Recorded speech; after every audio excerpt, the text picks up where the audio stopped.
All right. Hi, my name is Clarendon. I am a second grade teacher in the San Ramon Valley Unified School District, and I have had the wonderful opportunity to have be a part of this webinar, but also engage in multiple defined learning lessons over the last couple of years. So our first one that we did last year, and this is our introduction to defined learning, was creating a children's museum. And when I first described this to my colleagues and family members, they thought, aren't second graders too young to be able to design a children's museum?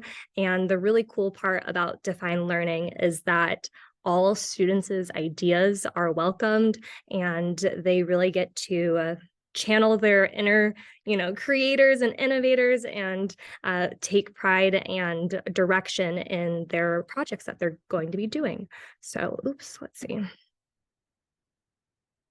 All right, so the first one that we did was the Children's Museum, where we thought about what aspects of a museum that we like. So things that they shared with me were that sometimes when they go to a museum, they see videos, that it's interactive. Well, sometimes they see paintings or sculptures, and they're gaining information from the museums. There are areas that you can touch things, you get to learn about things. And sometimes there's, parts of museums that are for looking only. But after we had this discussion about the qualities that they enjoyed from their own museums based on their own experiences, they also had to consider different types of people who would be attending our own museum. And eventually, and you'll see later, we actually got to have like a children's museum opening where there was a red ribbon cutting, and our principal came and helped, kick it off and everything. But the students really had to engage in this critical thinking process by thinking about what aspects needed to be included in their, museum displays, while also hitting the necessities of the learning targets that we achieved together. As far as our problem solving, they planned and sketched and determined what supplies they needed for their project.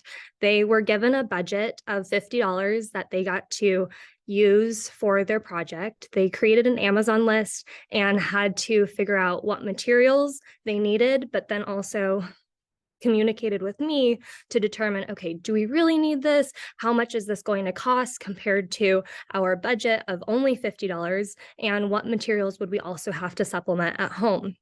And it was really interesting because a lot of students started with Play-Doh and drawing things and making posters. And then they quickly realized that they had to pivot from what they started with to how they actually wanted their ending project to look like. So the students who started with paper, they thought, okay, well, I want to make this 3D, but how am I going to only use paper to make it three-dimensional? And a lot of the students actually ended up making sculptures, but it really pivoted from that initial brainstorm of what they decided with their group that they were going to make.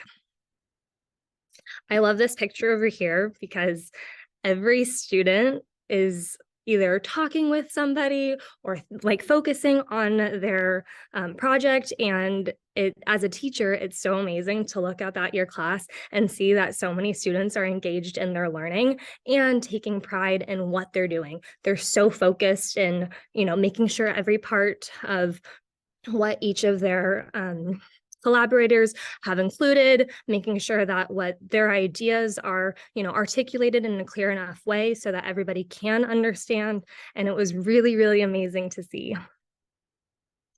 So the innovation and creativity of the Children's Museum comes from them being able to create a wide variety of projects for this project-based learning and defined learning project.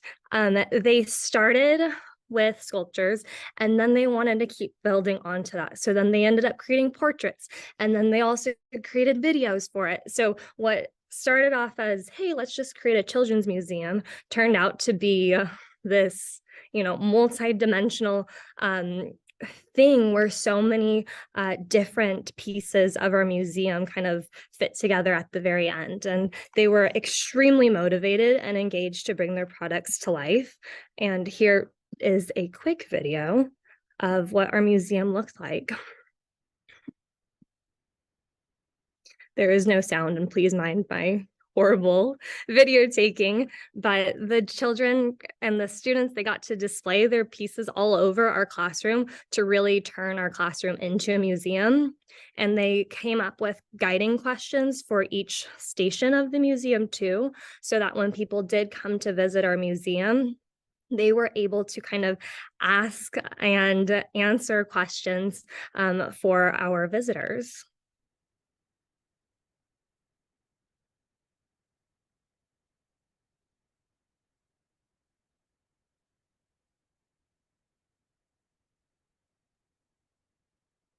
I agree with our audience.